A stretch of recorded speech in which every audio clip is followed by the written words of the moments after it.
नमस्कार, मैं सूरज सिंह और आप देख रहे हैं हमारा YouTube चैनल जिसका नाम है सूरज सर की पाठशाला। कक्षा 10 NCERT कक्षा 10 भूगोल विषय की मानचित्र अभ्यास की इस श्रृंखला की आज की क्लास में आप सभी का बहुत बहुत स्वागत है। जैसा कि आप जानते हैं कि NCERT कक्षा 10 भूगोल विषय के मानचित्र अभ्यास की श्रृंखला के अंतर्गत हमने कल चर्चा की थी मानचित्र में आने वाले भारतीय फसलों के उत्पादन क्षेत्र को मानचित्र में अंकित करने के मानचित्र के पहले भाग के रूप में। आज हम कुछ फसलों को लेकर उसके बचे हुए भाग के रूप में दूसरे भाग को लेकर हाजिर हैं और इसमें आज हम देखेंगे कि कौन कौन सी फसलों का अभ्यास हमें करना है जो कि मानचित्र में अंकित करने के लिए आती हैं। तो आइए देखते हैं सबसे पहले कि कौन कौन सी फसलें जो मुख्य हैं जिनको कि मानचित्र में अंकित करना है और उनके ऊपर प्रतिवर्ष सवाल पूछा जाता है मानचित्र में अंकित करने के लिए। तो जो फसलों का क्षेत्र अंकित करने के लिए लगाने के लिए मानचित्र में आता है, इसमें से प्रतिवर्ष कम से कम 2 अंक का प्रश्न जरूर आता है किसी न किसी फसल से। तो उसी प्रयास में इनका अभ्यास कराया जा रहा है। इसमें 2 फसलों का उल्लेख आज हम विशेष रूप से करेंगे, जैसे कि जिनमें एक है चावल उत्पादक क्षेत्र और दूसरा है गन्ना उत्पादक क्षेत्र। तो सबसे पहले हम देखते हैं कि भारत के मानचित्र में हमें चावल उत्पादक क्षेत्र को दर्शाना है। तो चावल उत्पादक क्षेत्र की जब बात करें तो हम पाते हैं कि कौन कौन सा ऐसा क्षेत्र है जो कि चावल उत्पादन में अग्रणी है। मानचित्र पर पहुंचते हैं और मानचित्र में देखते हैं कि कौन सा ऐसा क्षेत्र है जो कि भारत में जहां मुख्य रूप से चावल का उत्पादन किया जाता है। तो हम पाते हैं कि जो ये आप देख रहे हैं नीले ब्लू कलर से जो चिन्ह के माध्यम से दर्शाया गया है, ये भारत के मानचित्र में चावल उत्पादक क्षेत्र है। तो इसको जब हम मानचित्र पर गौर करें तो पाते हैं कि जिन राज्यों में ये चावल उत्पादक क्षेत्र विस्तारित है उनमें मुख्य रूप से असम का क्षेत्र, पश्चिम बंगाल संपूर्ण रूप से, बिहार का क्षेत्र और कुछ पूर्वी उत्तर प्रदेश का क्षेत्र भी है। इसके अलावा हम देखते हैं उड़ीसा, छत्तीसगढ़, झारखंड और आंध्र प्रदेश, तेलंगाना के क्षेत्र के साथ हमें तमिलनाडु का क्षेत्र भी ऐसा देखने को मिलता है जहां की चावल का उत्पादन बहुतायत में किया जाता है। इसके अलावा पश्चिमी घाट पर्वत के पश्चिम का ढाल का क्षेत्र जो समतल मैदान की एक संकरी पट्टी है, वहां भी चावल का उत्पादन किया जाता है। राज्यों की अगर बात करें तो इसमें राज्य हैं कर्नाटक का तटीय क्षेत्र और केरल का तटीय क्षेत्र। ये वो राज्य हैं जहां चावल का उत्पादन बहुतायत से किया जाता है। यहाँ इसको अंकित कर देते हैं, ये चावल उत्पादक क्षेत्र है। अब यहाँ मानचित्र में चावल उत्पादक क्षेत्र की स्थिति देखने के बाद हम यहाँ देखते हैं कि कौन कौन सा राज्य है जहाँ की चावल का उत्पादन किया जाता है। उन राज्यों के बारे में हम देख लेते हैं। वो राज्य सबसे पहले आसाम राज्य की हम बात करते हैं, असम। इसके बाद पश्चिम बंगाल, पश्चिम बंगाल राज्य है। इसके अलावा जिस राज्य में चावल का उत्पादन किया जाता है वह है बिहार और बिहार के बाद झारखंड, छत्तीसगढ़,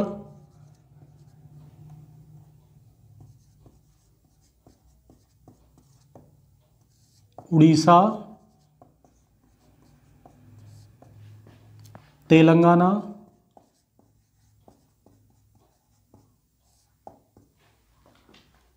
आंध्र प्रदेश,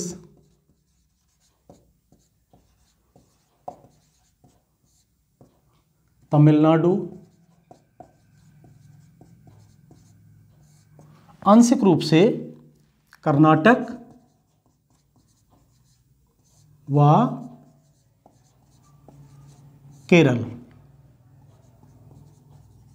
ये वो राज्य हैं जहां मुख्य रूप से चावल का उत्पादन किया जाता है। मानचित्र में हमने देख लिया कि चावल उत्पादन क्षेत्र को इस चिन्ह के माध्यम से दर्शाया गया है। इसको आप अभ्यास करिए। अब यहाँ कुछ मुख्य बात कर ली जाए चावल की खेती के बारे में। देखिए, जो चावल की खेती है उसके लिए मानसूनी जलवायु की आवश्यकता होती है और जहाँ 150 से 150 से 250 सेंटीमीटर वार्षिक वर्षा हो, वैसा मानसूनी क्षेत्र चावल की खेती के लिए उन्नत होता है, उपयोगी होता है। ऐसा क्षेत्र ही ये है जहां हमने दिखाया गया है। कुछ क्षेत्र तो ऐसा है जहां वर्ष में एक से अधिक चावल की फसलें पैदा होती हैं, जैसा कि असम राज्य, असम में एक वर्ष में 3 चावल की फसलें होती हैं। इसी प्रकार पश्चिम बंगाल की स्थिति है और उड़ीसा में भी 3 फसलें एक साल में चावल की उत्पादित की जाती हैं। तो ये हमने चावल के बारे में देखा। अब हम देखते हैं अगली फसल के बारे में, और अगली फसल है हमारी गन्ना उत्पादक क्षेत्र। पूछा गया है कि भारत के मानचित्र में गन्ना उत्पादक क्षेत्र को अंकित कीजिए।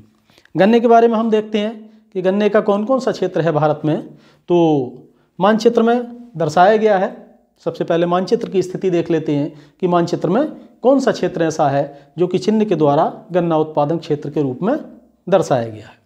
तो सबसे पहले हम देखते हैं उत्तर भारत। इस गन्ना उत्पादक क्षेत्र के अंतर्गत भारत के 2 भाग हैं, एक उत्तर भारत का क्षेत्र और एक दक्षिण भारत का क्षेत्र। दोनों की विशेषताएं जानेंगे, लेकिन उससे पहले हम ये देख लेते हैं कि मानचित्र में दोनों की स्थिति कहाँ है और किन किन राज्यों में ये गन्ना उत्पादक क्षेत्र पाया जाता है।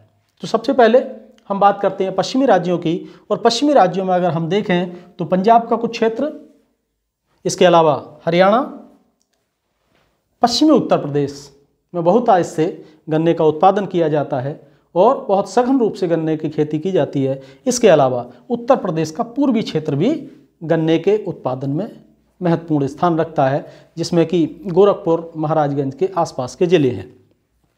और इन्हीं को हम यहाँ ये लाल रंग के कलर द्वारा दिए गए संकेत द्वारा हमने उत्तर भारत के गन्ना उत्पादक क्षेत्र को दर्शाया है। तो ये वह क्षेत्र है जहाँ उत्तर भारत में गन्ने का उत्पादन होता है। यहाँ आप देख रहे हैं कि दोनों का कुछ ऐसा क्षेत्र है जो कि चावल उत्पादक क्षेत्र भी है और गन्ना उत्पादक भी क्षेत्र है। दोनों फसलें यहाँ होती हैं, तो यहाँ दोनों को संयुक्त रूप से दर्शाया गया है। तो ये उपयुक्त स्थान है उत्तर भारत का गन्ना उत्पादन के क्षेत्र में जो उपयोगी है। इसके बाद अगला हम देखते हैं दक्षिण भारत का गन्ना उत्पादक क्षेत्र। दक्षिण भारत के गन्ना उत्पादक क्षेत्र की बात करें तो इसके अंतर्गत महाराष्ट्र, कर्नाटक और तमिलनाडु का कुछ क्षेत्र, उत्तरी तमिलनाडु और कर्नाटक और लगभग संपूर्ण महाराष्ट्र, ये दक्षिण भारत के गन्ना उत्पादक राज्य हैं। और इसके अतिरिक्त गुजरात का भी जो तटीय क्षेत्र है वहाँ भी गन्ने का उत्पादन किया जाता है। इसको दर्शा देते हैं चिन्ह के द्वारा, ये गन्ना उत्पादक क्षेत्र है। इसको आप नोट कर लें, गन्ना उत्पादक क्षेत्र यहाँ लिख देते हैं। यह भी गन्ना उत्पादक क्षेत्र है। इसको उत्तर भारत और दक्षिण भारत के रूप में हम देखते हैं कि 2 भागों में बटा हुआ है ये। अब दोनों भागों का इसमें आप देखिए, सबसे पहले इसके कुछ और बिंदुओं पर बात करने से पहले इसके क्षेत्र को हम यह लिख देते हैं कि गन्ना उत्पादन का क्षेत्र किन किन राज्यों में विस्तारित है। तो उसमें उत्तर प्रदेश, पंजाब, हरियाणा, ये उत्तर भारत के क्षेत्र हैं। दक्षिण भारत की बात करें तो इसमें पाते हैं महाराष्ट्र राज्य,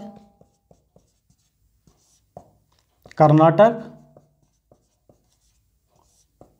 तमिलनाडु,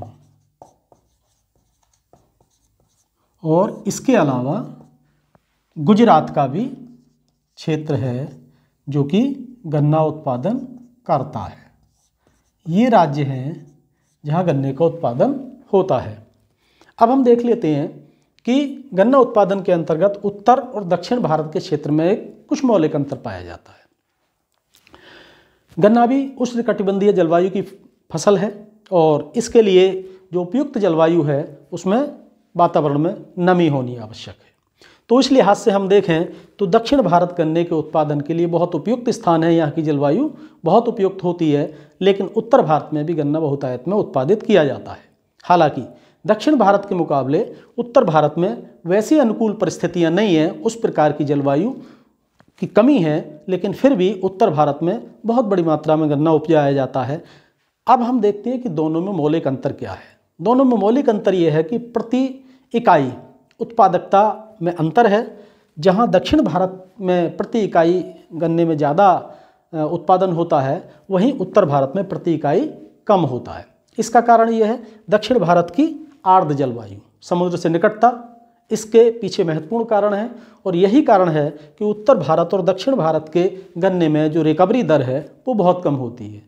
दक्षिण भारत में जो रिकवरी दर है, यानी प्रति इकाई गन्ने से प्राप्त होने वाली चीनी की मात्रा यानी शर्करा की मात्रा, ये इसकी रिकवरी दर कहलाती है। यानी एक इकाई गन्ने से यानी 1 कुंटल गन्ने से कितना चीनी प्राप्त होती है, इसको हम रिकवरी दर के रूप में जानते हैं। तो रिकवरी दर उत्तर भारत के गन्ने में कम होती है, जबकि दक्षिण भारत के गन्ने में ज़्यादा है।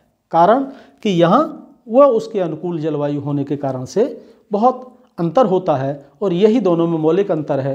ये मौलिक अंतर होने के बावजूद भी उत्तर भारत में भी बहुतायत से गन्ने का उत्पादन किया जाता है।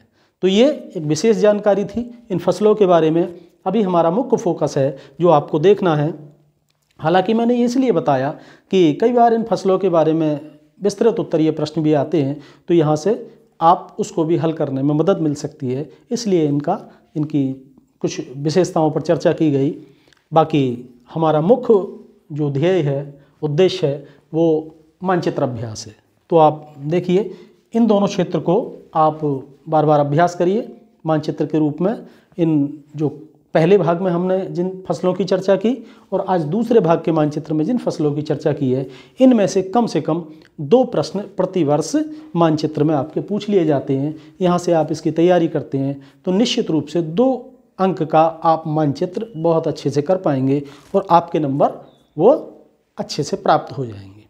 तो ये भारतीय फसलों के बारे में मानचित्र के अंतर्गत पूछे जाने वाले प्रश्नों की श्रृंखला में जो मानचित्र का अभ्यास किया, इसका अभ्यास करिए और अगले एक वीडियो में, इसी प्रकार के एक वीडियो में आगे मिलते हैं।